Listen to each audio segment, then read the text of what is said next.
बच्चों, जो ये प्रश्न संग्रह 1.5 है, इसका हम दूसरा सवाल देखने वाले हैं। यहाँ पर एक आयत दिया गया है और इसकी चारों भुजाओं के माप जो है वो चरांक स्वरूप में दिए गए हैं। ठीक है, सबसे पहले हमें यहाँ पर x और y का मान ज्ञात करने को कहा गया है। साथ ही साथ दिए गए आयत का क्षेत्रफल और परिमिति, ये दोनों ज्ञात करना है हमें। ठीक है, तो इसके लिए हम क्या करेंगे, आयत के कुछ गुणधर्मों का उपयोग करेंगे। आपको पता है आयत की सम्मुख भुजाएं जो होती हैं वो सर्वांग सम होती है, यानी कि 2y जो है वो x + 4 के बराबर होगा और 2x + y + 8 जो है वो 4x - y के बराबर होगा। ऐसा क्यों? क्योंकि सम्मुख भुजाएं आयत की क्या होती हैं, सर्वांग सम होती हैं। ठीक है ना, तो आपको इसी गुणधर्म का उपयोग करके x और y का मान ज्ञात करना है। तो सबसे पहले बच्चों हम क्या लिखेंगे कि आयत की सम्मुख भुजाएं सर्वांग सम होती हैं। ठीक है, अब जिस कारण से बच्चों इक्वेशन क्या बनेगा, 2y बराबर होगा x + 4 के। ऐसा क्यों? क्योंकि सम्मुख भुजा सर्वांग सम है, इसीलिए ये भुजा इस भुजा के बराबर होगी, यानी चौड़ाई दोनों समान होती है ना आयत की, तो इसीलिए 2y बराबर होगा x + 4 के। इस तरह से अब हम इसका समीकरण तैयार करेंगे। कैसे तैयार करेंगे? 2y का पक्षांतरण दाहिनी तरफ और -4 का पक्षांतरण बाईं तरफ करेंगे, तो जिसकी वजह से -4 ऋण 4 बनकर लेफ्ट हैंड साइड और राइट हैंड साइड में इस तरह से -2y जो है यह पहुंच जाएगा। तो अब जो समीकरण बच्चों यहाँ तैयार हुआ वो क्या हुआ, इस तरह से। ठीक है, ये जो हमारा समीकरण है ना, इसे हम क्रमांक देंगे 1। ऐसे ही दूसरी जोड़ी भी हमें लेनी है। दूसरी जोड़ी यानी ये वाली जोड़ी हमें सर्वांग सम दिखानी है। तो कैसे बनेगा समीकरण? 2x + y + 8 बराबर होगा 4x - y के। अब हम क्या करेंगे, चाहे आप 4x और -y का पक्षांतरण लेफ्ट हैंड साइड करिए और संख्या का पक्षांतरण दाहिनी तरफ, जो भी आपके हिसाब से आप समीकरण बनाने के लिए कर सकते हैं वैसे करिए। तो मैं यहाँ क्या कर रही हूँ, 2x और +y को यहीं रहने देंगे, -8 को हम दाहिनी तरफ ले जाएंगे, दाईं तरफ से 4x को यहाँ ले आएंगे और -y को भी हम लेफ्ट हैंड साइड लाएंगे इस तरह से। क्योंकि ये दोनों का पक्षांतरण हुआ है तो इन्हीं दोनों का चिन्ह परिवर्तन होगा।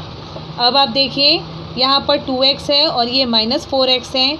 आपको पता है जब 2x - 4x जो है -2x होता है और +y कितना होता है, +2y होता है, बराबर हो गया ऋण 8।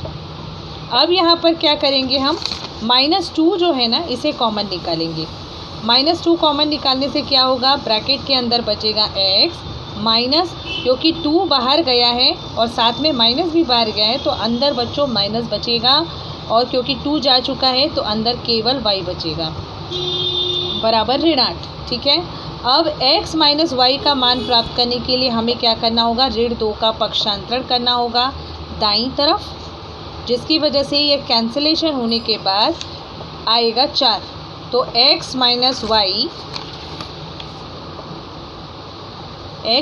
- y बराबर आपके पास आंसर यहाँ आ रहा है 4, और इस समीकरण का क्रमांक देंगे हम 2। दिख रहा है आपको, ये समीकरण 1 आ गया है और यह समीकरण जो आया है ये दूसरा समीकरण आया है। तो अब हम दोनों समीकरणों को लेकर हल करेंगे। पहला समीकरण है x ऋण 2y बराबर ऋण 4, तो x ऋण 2y बराबर ऋण 4, और दूसरा समीकरण है x ऋण y बराबर 4, तो x ऋण y बराबर 4।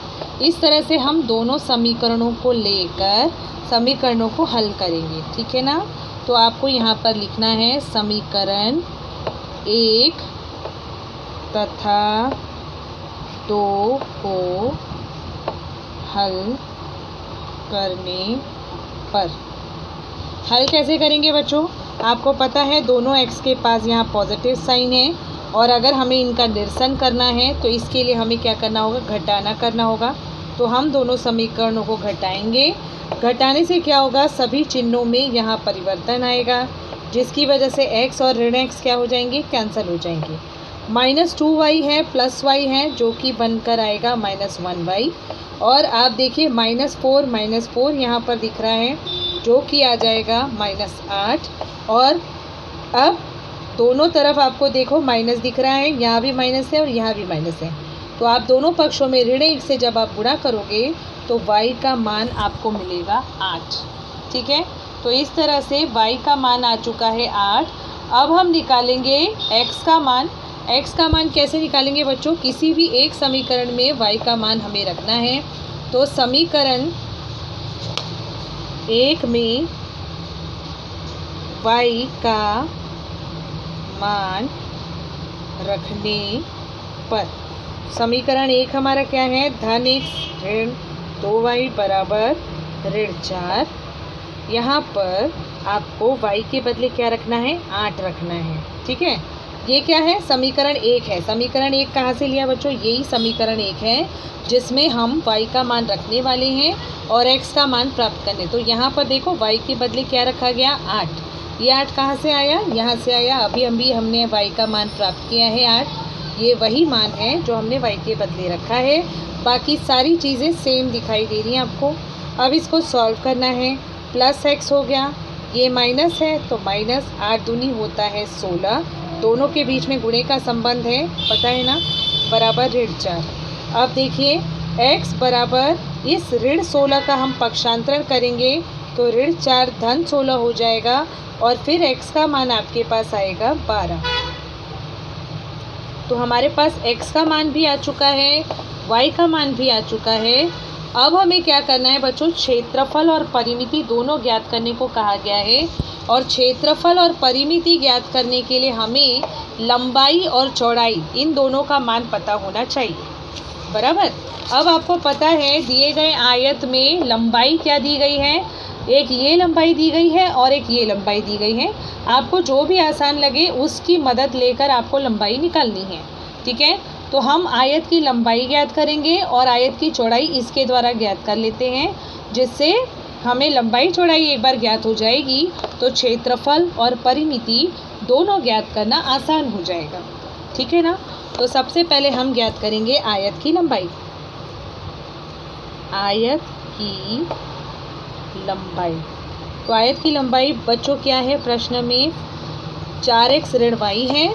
यहाँ पर हम 4x के बदले में हम रखने वाले हैं 12 और y के बदले में हम रखने वाले हैं 8। इस तरह से अब 12 और 4 के बीच में कौन सा संबंध है, गुणे का। 12 चौक क्या होता है, 48 ऋण 8 यानी कि 40। ठीक है, अब यहाँ पर बच्चों इकाई नहीं दी गई है, हमें लंबाई मीटर में है, सेंटीमीटर में, ऐसी कोई इकाई नहीं दी गई है। तो आप केवल इसमें लिख सकते हैं 40 इकाई। उसी प्रकार से अब हम निकालने वाले हैं आयत की चौड़ाई। और आयत की चौड़ाई के लिए हमें क्या मिला है, यहाँ पर 2y मिला है। तो अब हम 2y लेकर आयत की चौड़ाई ज्ञात करेंगे। y का मान बच्चों क्या है, y का मान 8 है, तो हम y के बदले 8 रखेंगे। 2 और 8 के बीच में गुणे का संबंध है, तो 16 इकाई जो है ये आयत की चौड़ाई आ गई है और आयत की लंबाई क्या आई है, 40 इकाई। अब हम इसी आयत का क्षेत्रफल ज्ञात करेंगे। आयत का क्षेत्रफल बराबर क्या सूत्र होता है, लंबाई गुणे चौड़ाई। तो लंबाई और चौड़ाई कितनी आई है, लंबाई है 40 और चौड़ाई है 16। तो 40 में हम 16 का गुणा करेंगे, जिससे आएगा 640 वर्ग इकाई। ये होगा आयत का क्षेत्रफल। अब हम आयत की परिमिति ज्ञात करेंगे। आयत की परिमिति बराबर 2 गुणे लंबाई धन चौड़ाई। ये सूत्र आपको पता होगा आयत की परिमिति का। अब इसमें हम लंबाई और चौड़ाई का मान रखने वाले हैं। लंबाई हमारे पास आया है 40 और चौड़ाई जो है वो 16। तो 2 और 40 और 16 जोड़ने के बाद कितना आता है बच्चों, 56।